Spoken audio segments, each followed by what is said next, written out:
Hello everyone. Nope. Hold on, I moved a little bit. Another video. I haven't been consistent on the daily thing, and I think it's better if I just stop that and just make videos like this. This is not a daily checkup video or anything. This is not like how my day went, but more on a broad topic. And as you can tell from the title, it is on something very specific. And it is the fact that I hate my flesh. I say that because in religious terms, the flesh is your worldly body. It's the thing that separates you from the Lord.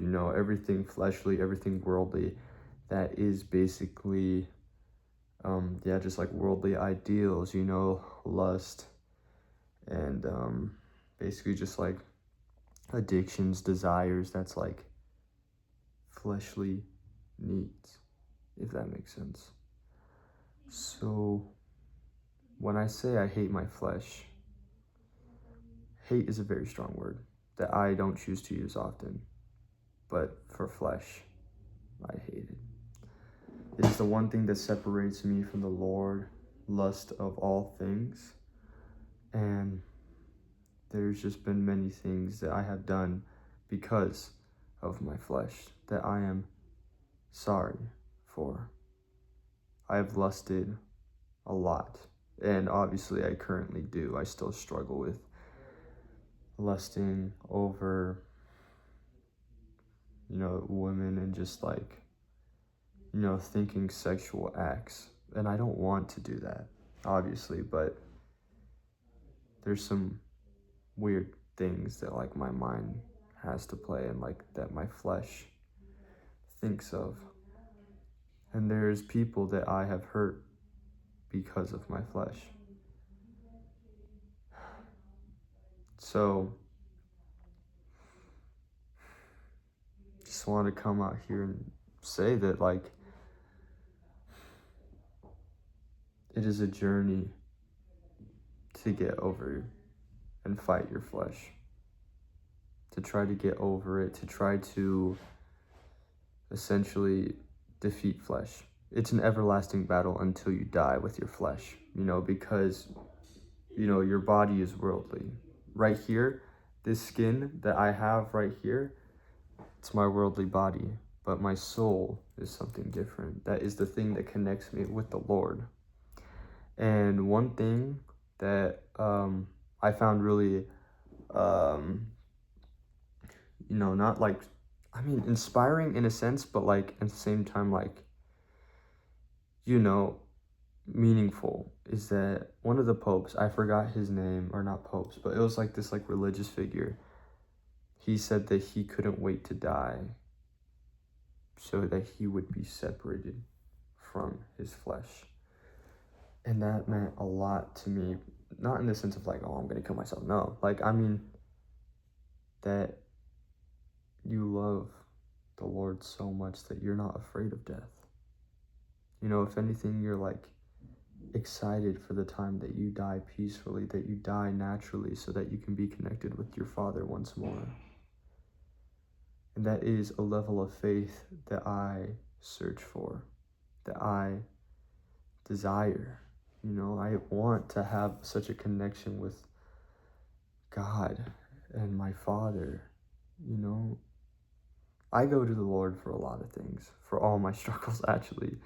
It's a talk, like, sometimes I will shut off the light of my room with my Bible, sit on my couch right here, and just talk, and just ask the Lord for guidance, or maybe just like, vent to him honestly about all my problems, asking him that he helps me through that time, or that he helps me through these struggles. And while I'm still here, so he's helped me quite a bit, and I'm just forever grateful to have such a blessed life, Oh, but I'm getting off topic. Flesh, though. That is one of the topics I talk with the Lord about a lot, because it is almost a daily struggle with my flesh. I will struggle, fail, and I immediately ask the Lord for forgiveness. Holding out my Bible, almost in tears, talking to Him about how I'm sorry for what my flesh has done, what my desires or like my addictions have taken over me. I'm sorry for that. That's what I apologize for. I say that I'm sorry. And it is such a battle. But every time that I talk to the Lord about it, it makes me feel at ease. That I have someone there listening to my problems. Because it's good to have a friend. I have certain friends that I go to for my struggles, whether that be relationship, social wise, school wise, anything. I have friends that I can go to talk about that. But when it comes to something as personal as like my flesh, or like, let's say a relationship, obviously, I still go to my friends for a relationship. But if I'm like really struggling and I feel that I can't get an answer from someone, or like an answer that like I can't get like a clear answer, that I don't even know what I want, He's there. He's the main person that I go to talk to. And after I talk to Him, even if I don't know the answer to my problem, or if He doesn't give me like a straight answer, I feel so at ease. And I'm not the type to push religion on other people. If anything, I just inform people on my own experiences like this. But I tell you, if you are struggling, if you are at a point in your life where you don't know what to do, or you are just lost and you can't get a solid answer from anyone, I pray that the Lord makes present in your life, that makes Himself present in your life.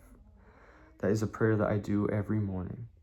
When I wake up right before I go to school, I pray to the Lord for a good day, that He watches over my friends, my family, my community, my school, neighbors, just everyone.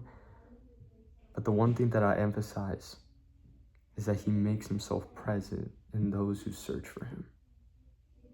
That even in those who don't search for Him, I pray that He makes Himself present in those lives, just so they know how good He is, how at peace you could feel when you actually go and talk to Him. It's something that you can't get from anywhere else. You can feel comfort from talking to someone else and venting to someone, but that only gets you so far. The Father is something that we were all blessed with. Someone that we could go to with any of our struggles, And it's not like you have to admit something to Him, because He already knows. He already knows what you're going through, but for you to go and talk to Him means all the more. It's like give me a second. Sorry, I'm back. But,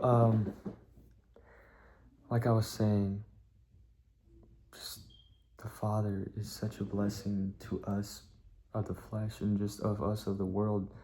He is something that we can go to, and someone that we can go to and talk to about anything, even if it's like the most embarrassing thing. I've talked to the Lord about some embarrassing struggles, and I just feel so at ease after. And especially with this fight with the flesh, I've tried to do it by myself. I tried to cold turkey it, but instead that just leads me to like, let's say for like a certain period of time, I'm clean. But then like I find like the little instance that might even hint at that stuff, at like pornography and stuff, boom, straight into it. A binge is what goes on. But with the Lord, whenever I feel those urges and I pray to Him about what I feel, the struggles that I go through, what I'm feeling in that moment, how heavy, I want to do that stuff, I pray to Him, and it's almost like He lifts a boulder off of my shoulders, lifts a weight off of my back. I'm getting a little teary because of this, because it means so much to me it means so much to me how I can go and talk to him about anything. But the main point of this video is the flesh. And I do very much dislike and I hate my flesh. I've hurt people because of it. I've made some bad decisions because of it. And it's an eternal battle that everyone has to face. All of us children of Christ, and even those of not, addiction, lust, we all deal with it. It's something that is implanted in our mortal minds. And I just pray that we can all get over it, that we can all have some control. But I just wanted to talk to you guys about how much I love him, the Lord, and just my fight with the flesh. It's not a good fight. Right now the flesh is what, 18-0 or 0-18, I don't know, whatever's the winning streak, but I haven't won against him yet. But I pray that you guys have an amazing day. Thank you guys for listening so much. I love you guys, but God loves you more. Peace.